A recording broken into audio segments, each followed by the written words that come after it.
मित्रों नमस्कार, मैं संगीत श्रीवास्तव आज पहुंचा हूं लखनऊ शहर में पूर्वांचल क्रिकेट एसोसिएशन के ऑफिस में। आप देख सकते हैं ठीक पीछे बैनर लगा हुआ है और आज हम मिलने वाले हैं लखनऊ क्रिकेट से ताल्लुक रखने वाले दो महानुभाव से। हमारे साथ मौजूद है श्री अंशुल शर्मा जी, आप संभवतः प्रेसिडेंट हैं पीसीए के, और उनके साथ है पूर्व खिलाड़ी, अभी भी खेलते हैं बच्चों के साथ, श्री एस.एम. अर्शद जी जो कि सेक्रेटरी हैं। सबसे पहले मैं मुखातिब होऊंगा आपसे।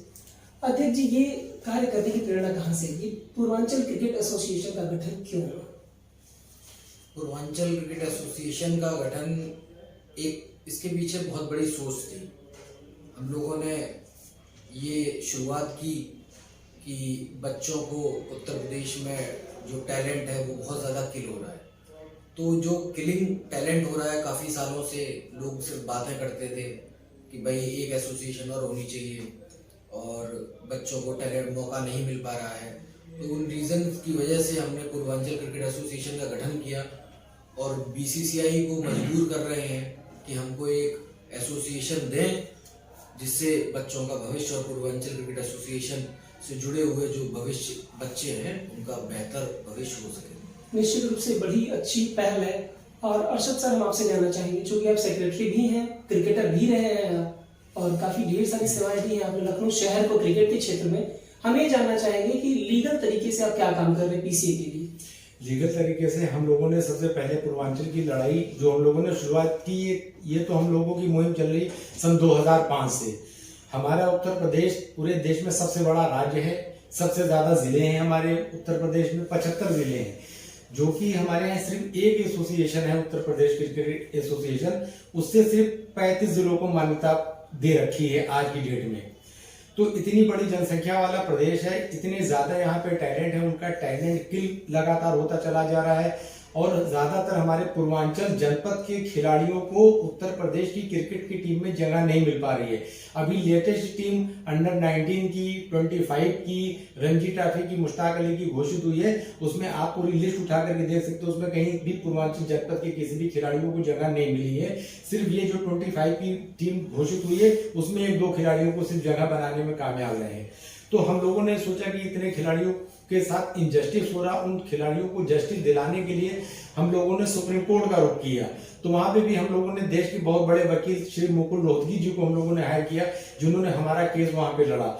हमारे केस की सुनवाई वहां नागेश्वर राव जो श्री जज थे, इंदु मल्होत्रा और एम नजीर, इन 3 खंडपीठ की जजों की सुनवाई में हमको ये फैसला दिया गया है कि पहले हम अपनी स्टेट की मतलब हाईकोर्ट में जाकर के इसकी लड़ाई लड़ें। अगर हमारी बात सुनी जाती है या नहीं सुनी जाती है उसके बाद ही हम सुप्रीम कोर्ट आ सकते हैं। तो हम लोगों ने, हम और हमारे अध्यक्ष श्री अंशुल शर्मा जी ने, हम लोगों ने फिर प्लान बनाया और मुकुल रोहतगी जी के ही मार्गदर्शन में हम लोग हाईकोर्ट में जाकर के उसकी अपील की।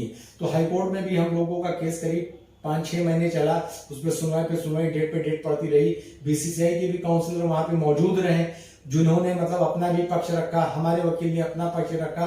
लास्ट में ले करके मतलब हाईकोर्ट की तरफ से पूर्वांचल क्रिकेट एसोसिएशन के फेवर में फैसला आया और बीसीसीआई को हाईकोर्ट ने मतलब ये आदेश दिया कि 1 महीने के अंदर अंदर इनकी मान्यता बहाल की जाए और उत्तर प्रदेश में एक दूसरी एसोसिएशन होनी चाहिए। ये भी क्वेश्चन हमारे यहाँ श्री मतलब जज महोदय ने बीसीसीआई के काउंसलर से किया, तो उसने भी हामी भरी कि यहाँ इतना बड़ा प्रदेश है, 2 एसोसिएशन वहां पे होनी चाहिए। तो अब हम लोग लीगल तरीके से चल रहे हैं। 1 महीने का वक्त जो माननीय न्यायालय ने दिया हुआ है उसके पालन के तहत में उसको लेटर अध्यक्ष जी की तरफ से और हमारी तरफ से लिखा जा चुका है। 15 दिन का उनको वक्त दिया गया है हमारी तरफ से कि क्या उनका उसके ऊपर पॉजिटिव या निगेटिव जवाब आता है। उनके जवाब आने के बाद ही जो अगला कदम होगा वो भी कानूनी दायरे में रह करके उठाएंगे, उसके अलावा अलग से कोई कदम हम लोग को नहीं उठाना है। पूर्वांचल उत्तर प्रदेश का सबसे उपेक्षित क्षेत्र कह लें, वो खेल के क्षेत्र में हो या किसी भी क्षेत्र में, लगातार उपेक्षा का शिकार रहा है। ढेर सारे अच्छे खिलाड़ी हैं पर अभी भी विश्व पटल पर अपनी छाप नहीं छोड़ पाए हैं। और मैं बता दूं आपको, यूपीसीए का गठन आजादी से पहले हुआ था, लेकिन गिनती के चुनिंदा खिलाड़ी होंगे जिन्होंने पूर्वांचल से प्रदेश का प्रतिनिधित्व किया है।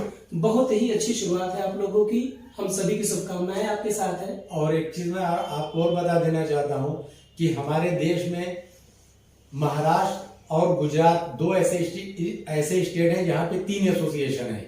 जिसमें महाराष्ट्र की पॉपुलेशन मेरे ख्याल से लमसम 11 करोड़ के करीब है। वहां पे 3 एसोसिएशन है, मुंबई भी खेलती है, महाराष्ट्र भी खेलती है और उसके बाद विदर्भ भी खेलती है। और गुजरात में भी 3 क्रिकेट एसोसिएशन है, गुजरात खेलती है, बड़ौदा खेलती है और सौराष्ट्र खेलती है। इनकी पॉपुलेशन पूर्वांचल की पॉपुलेशन की इक्विवेलेंट भी नहीं है, हम तो उनकी पॉपुलेशन से बहुत ज्यादा हैं और हमारे यहाँ जिले भी ज्यादा हैं। तो जब 1 करोड़ की पॉपुलेशन पर एक एसोसिएशन मिल सकती है, 10,60,000 की पॉपुलेशन पे एक एसोसिएशन मिल सकती है, तो हमको 10 करोड़ की पॉपुलेशन भी क्यों नहीं दूसरी एसोसिएशन मिलेगी। तो यही पूर्वांचल क्रिकेट एसोसिएशन की लड़ाई है। वो पूर्वांचल रीजन से ना होकर ये पूर्वांचल क्रिकेट एसोसिएशन एक नाम है, एक बैनर है, उसी के तहत में लड़के खेलेंगे। उसमें हमने सारे प्रदेश को शामिल कर रखा है। जिन जिलों को यूपी क्रिकेट एसोसिएशन ने मान्यता नहीं दे रखी है उनको भी हम अपने साथ में लेकर करके चल रहे हैं, जिसमें उनकी जनसंख्या अगर हम जोड़ेंगे तो करीब जाकर के 12 करोड़ के ऊपर में बैठती है वो। जी अंशु सर, एक और चीज है, आप लोगों ने शुरुआत की थी पूर्वांचल के लिए, लेकिन अभी बाद में लगा कि आप लोगों ने अपना दायरा बढ़ाया और आप उन जिलों को भी शामिल कर रहे हैं जिन्हें किसी ने मान्यता नहीं दी है। तो ये भी बहुत ही, और ये करने का क्या प्रयत्न किया आपने इसके लिए, क्योंकि पूर्वांचल बैनर है लेकिन आप पूरे यूपी से ले रहे हैं लोगों को।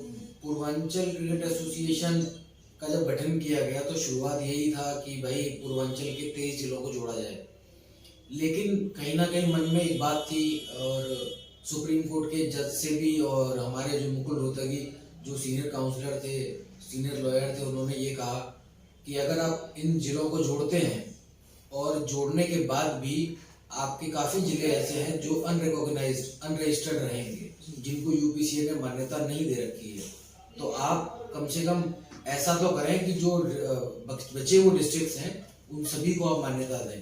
तो हम लोगों ने ये प्रयास किया, अरशद भाई ने और दिव्य नौटियाल जी ने, हम लोग सब लोगों ने ये मीटिंग करते हुए ये डिसाइड किया कि हम लोग जो अनरिकॉग्नाइज्ड डिस्ट्रिक्ट हैं पूरे उत्तर प्रदेश की, हम सभी लोगों को लेकर चलेंगे। अगर ईश्वर ने चाहा तो हम सभी डिस्ट्रिक्ट्स का क्रिकेट कराएंगे और पूर्वांचल क्रिकेट एसोसिएशन हमारा नाम है, हम किसी रीजन के लिए भी काम नहीं कर रहे हैं। अगर बीसीसीआई में कहता है कि सिर्फ रीजन में काम करें तो उसके लिए भी रेडी हैं। बस यही सोच हमारी थी कि हम लोग पूर्वांचल के लिए काम कर रहे हैं। शुरुआत की थी उन्होंने पूर्वांचल से, लेकिन अब धीरे धीरे ये पूरे प्रदेश में जितने जिले बचे हैं, लगभग 40 जिले हैं, उन सबकी लड़ाई लड़ी जा रही है और लगभग आप फैसला आने की कगार पे हैं। बहुत जल्द यानी उम्मीद कर सकते हैं पूर्वांचल के खिलाड़ी के उन्हें भी मौका मिल सकता है। आने वाले 2017 में पूरी उम्मीद है कि पूर्वांचल के खिलाड़ियों को मौका मिलेगा और सन 2022 में हम पूर्वांचल की टीम बनाएंगे, जिसमें 14 से लेकर के रणजी ट्रॉफी तक, और यहाँ तक कि महिलाओं की भी टीम बनाने का वो है कि महिलाओं की भी टीम, मतलब जिस तरीके से बॉडी काम करती है स्टेट की, वैसे आप लोग करेंगे? पूरी उसी तरीके से स्टेट की काम करेगी जैसे सारे स्टेटों की अपने हिंदुस्तान में सारी बॉडियां काम करेगी। बहुत ही अच्छी शुरुआत है, इसके लिए पूरी पूर्वांचल के खिलाड़ी खासतौर पे आपके आभारी रहेंगे। बहुत बहुत धन्यवाद अध्यक्ष जी आपका और सेक्रेटरी सर, थैंक यू।